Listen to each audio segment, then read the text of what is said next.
दौला के इस वैगन में आज ये लोग अपने विद्यालय का द्वितीय वार्षिक उत्सव मना रहे हैं। उसके उपलक्ष्य में सर्वप्रथम मैं विद्यालय की प्रधानाध्यापिका और यहाँ के जो सहायक अध्यापक हैं उन सबको धन्यवाद करना चाहूँगी और प्यारे बच्चों को भी धन्यवाद करना चाहूँगी कि आपने मुझे इस कार्यक्रम के लिए आमंत्रित किया और मुझे एज अ गेस्ट यहाँ पर बुलाया। आप सबका बहुत बहुत आभार, क्योंकि आपने पूरे मुझे लगता है कि बहुत समय से बहुत मेहनत की होगी, तभी आप इतना अच्छा परफॉर्मेंस जो है बच्चे यहाँ पर दे पा रहे हैं। तो सर्वप्रथम यहाँ पर जितने भी माताएं और बच्चों की जो माताएं हैं, पिता तो मुझे कम दिख रहे हैं, माता ही नजर आ रही हैं ज़्यादा, तो आप सबका भी बहुत बहुत स्वागत है। और जितने भी हमारे शिक्षकगण यहाँ पर उपस्थित हैं, आप सबका भी बहुत बहुत स्वागत और अभिनंदन है।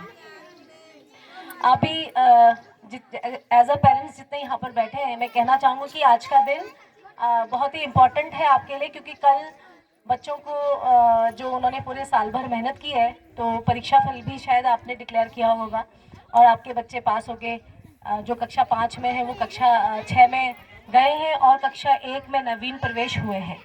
और साल भर में इन बच्चों ने जो भी सीखा, जो भी इस विद्यालय में किया, उसको जो है आज उन्होंने इस मंच के माध्यम से आप सबके समक्ष भी रखा है।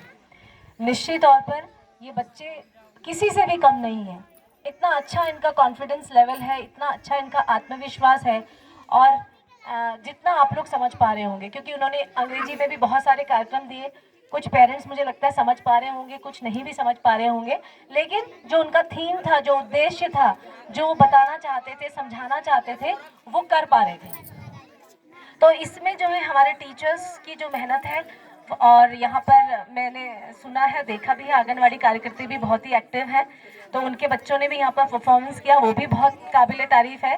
तो जो अगर हम ये कहें कि इस प्रकार के जो कल्चरल एक्टिविटीज़ होती हैं, जो इस प्रकार के फंक्शंस होते हैं, इसमें बच्चों की जो अभिव्यक्त करने की क्षमता है, अपने आप को बताने की क्षमता है, जो बात वो वैसे नहीं कह पाते होंगे, शायद कई पेरेंट्स देखते हैं कई बच्चे बहुत शर्मीले होते हैं, कई बच्चे अपनी बात नहीं कह पाते, या कई बच्चे बहुत अग्रेसिव होते हैं, गुस्सा भी आता है कई बच्चों को जल्दी, तो उनके पीछे कारण होते हैं। और ये बच्चे छोटी छोटी लघु नाटिका जो उन्होंने परफॉर्म किया, चाहे वो सोशल मीडिया की बात है, वहाँ पर उन्होंने अपने भाव को व्यक्त किया है। तो जो सबसे बड़ी समस्या आज के टाइम में है मोबाइल की, अभी तो हर घर की जो महिला है वो जो है मोबाइल पे और रील्स बनाने में काफ़ी व्यस्त होने लगी है ना। तो ये सारी चीज़ें वो भी कर रहे हैं, वो भी लाइफ में इम्पॉर्टेंट है, मैं ये नहीं कह रही हूँ इम्पॉर्टेंट नहीं है, इम्पॉर्टेंट है, लेकिन कुछ समय के लिए वो ठीक है, कुछ इंटरटेनमेंट हो जाए। लेकिन अगर कोई चीज़ आपके स्वास्थ्य में हावी होने लगे, आपके स्वास्थ्य को प्रभावित करने लगे, आपके रिश्तों को प्रभावित करने लगे, तो वहाँ पर हमें सोचना पड़ेगा कि ये टेक्नोलॉजी इतनी ज़रूरी हमारे लिए नहीं है जितने मानवीय रिश्ते या मानवीय भावनाएं हमारे लिए बहुत ज़रूरी है। अभी तो फिर भी पहाड़ इन प्रकोप से बचा हुआ है, लेकिन असर है। लेकिन अगर हम इसको रोकेंगे नहीं तो उसका असर जो है बहुत ज़्यादा दिखाई देगा। आपको पता है जापान, चाइना, अगर हम चाइना की बात करें, चाइना ने ये मोबाइल और ये सब स्टार्ट किए थे, और आप यकीन मानेंगे अब वहाँ ये सारी चीज़ें कम होने लगी हैं और इस्तेमाल करिए। जापान में तो इतना अच्छा है कि वो ई फास्टिंग, यानी कि जैसे हम व्रत रखते हैं ना, अपने पेट का डाइजेशन सही करने के लिए एक दिन का व्रत रखते हैं, साधु सन्यासी मौन व्रत रखते हैं, हम तो नहीं रख पाते हैं, हम सब लोग तो नहीं रखते हैं, लेकिन कहते हैं कि अगर आपको शरीर स्वस्थ रखना है तो एक दिन का व्रत लीजिए, कोई खाना मत खाइए। अगर आपको आपका मन अच्छा रखना है तो एक दिन मौन व्रत रखिए, आपके दिमागी मशीन को भी आराम दीजिए। और अब अगर अपने पूरे शरीर को, आंख, नाक, मुंह, दिल, दिमाग, सबको रेस्ट देना है तो एक दिन ई फास्टिंग करनी है, यानी एक दिन मोबाइल से दूर रहना है। तो ये मैसेज छोटे छोटे बच्चे आपको बहुत अच्छा दे रहे हैं, ये हमें थोड़ी समझने की ज़रूरत है। मैं इसलिए कह रही हूँ कि ये समस्या अभी यहाँ आप लोगों के साथ बहुत ज़्यादा नहीं है, लेकिन फिर भी है। लेकिन अगर हम शुरू में इसको चेक नहीं करेंगे तो ये हमारे लिए बहुत बड़ी समस्या बन जाएगी। बाकी पहाड़ के बच्चे हैं, यहाँ के बच्चे हैं, बहुत जुझारू हैं, संघर्षशील हैं, आपने भी बहुत संघर्ष किया है, बहुत कठिनाइयाँ झेलते हैं, बहुत परिश्रम करते हैं, और वो हमारे बच्चों में आ रहा है, और वो दीजिए। इन सबसे भागना नहीं है, ये बहुत ज़रूरी है। अब तो लोग शहर छोड़ के गाँव की तरफ आ रहे हैं, आपको भी जो है गाँव को बसाए रखना है। और गाँव तभी बसेंगे जब हमारी शिक्षा यहाँ अच्छी होगी तो आप भी पलायन नहीं करेंगे। ये हमारी कोशिश है और इस कोशिश में हमारा पूरा साथ जो है हमारे टीचर्स दे रहे हैं। मेरा आपसे इस मंच के माध्यम से सिर्फ अनुरोध है कि आप लोग जितने भी पेरेंट्स यहाँ पर आए हैं और जितने गांव के लोग हैं उन सबको मोटिवेट करें कि हमारे विद्यालय, हमारे टीचर्स बहुत अच्छा काम कर रहे हैं, तो बच्चों को स्कूल में भेजें। कोई भी बच्चा ड्रॉप आउट ना हो, विद्यालय से बाहर ना हो। और आप देख सकते हैं कि वो किसी से भी कम नहीं है।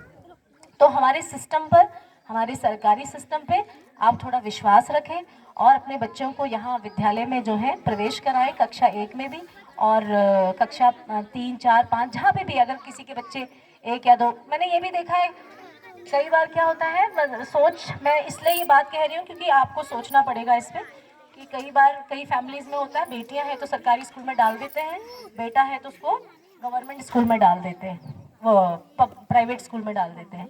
तो ऐसा भी मत करिए, बराबर का हमें सबको अधिकार देना है। तो ये सिस्टम पे भरोसा रखें, आपके बच्चे बहुत अच्छे हाथों पे हैं और मैं ये मान के चलती हूँ कि आप लोग बहुत जागरूक, मैंने सुना है यहाँ के लोग जागरूक हैं, इसलिए आप यहाँ बैठे हुए देख रहे हैं, अपने बच्चों की परफॉर्मेंस देख रहे हैं। तो आगे भी आप हमारे स्कूल के टीचर्स को सहयोग दें और यहाँ जैसा भी इनको लगता है कि इनको किसी भी तरह की आवश्यकता है, आप लोग बढ़ चढ़ के दें, क्योंकि कम्युनिटी के सहयोग से ही, लोगों के सहयोग से ही हम बेहतर कर पाते हैं। कई ऐसे राज्य हैं जहाँ पर स्कूल के काम के लिए गांव की जो महिलाएं हैं, अभी हम ऐसा आपको बता नहीं पा रहे, दिखाते नहीं, तो हम आपको किसी प्रेजेंटेशन के माध्यम से कभी अवसर मिलेगा तो वहाँ के गांव के लोग अपने जो भी स्कूल है आसपास का, वहीं पर एक प्रयास करते हैं कि बच्चों को वहीं भेजें और उनके घर में जो भी लोकल सब्जी है, दालें हैं, लोकल लेवल पे जो भी उनके घरों में होता है, उगाते हैं, वह सहयोग के रूप में स्कूल को देते हैं। लकड़ी है तो उनको अलग से काम नहीं करना पड़ता है, वो गांव वाले 1-1, 2-2 देते हैं और वो पूरा उनका काम चल जाता है। तो कई मामले में अगर आप ऐसे छोटे सहयोग स्कूल को देंगे तो स्कूल भी निश्चित तौर पे और अच्छा आगे करने का प्रयास करेगा। पुनः क्योंकि अभी आप लोगों के पास भी बहुत काम है और हमें भी कहीं अन्य जाना है, तो आप सबको जो आगे उज्जवल भविष्य के लिए आपको बहुत शुभकामनाएं। ये छोटे बच्चे जो हैं, ये इनमें से ही कोई आने वाले टाइम में, मुझे पूरी आशा है कि इन्हीं में से कोई आर्मी का ऑफिसर बनेगा, कोई डॉक्टर बनेगी लड़की, कोई इंजीनियर बनेगा, कोई ऑफिसर बनेगा, अलग अलग, उसमें कोई दो राय नहीं है। इसमें आप बस इन पे इन्वेस्ट करिए। इनके घर पे इन्वेस्टमेंट कैसा, जब ये घर आते हैं तो आपको इनको देखना है, पढ़ा कि नहीं पढ़ा, क्या पढ़ा, क्या काम दिया है, ठीक है, कपड़े साफ है नहीं, इन सब में ही आप इतना ही सहयोग कर देंगे और दूसरे दिन स्कूल बच्चे को अच्छे से भेजेंगे तैयार करके, तो शिक्षक का मनोबल अपने आप ही अच्छा हो जाता है और फिर वो काम करने लगते हैं। तो ये जो है बच्चे आगे ज़रूर जाके अपना अच्छा जो है मकाम हासिल करेंगे, कुछ भी नहीं तो एक अच्छे इंसान अवश्य बनेंगे। तो पुनः सभी को बहुत शुभकामनाएं और बच्चों के जो उज्जवल भविष्य के लिए मेरी तरफ से बहुत शुभकामनाएं। Thank you.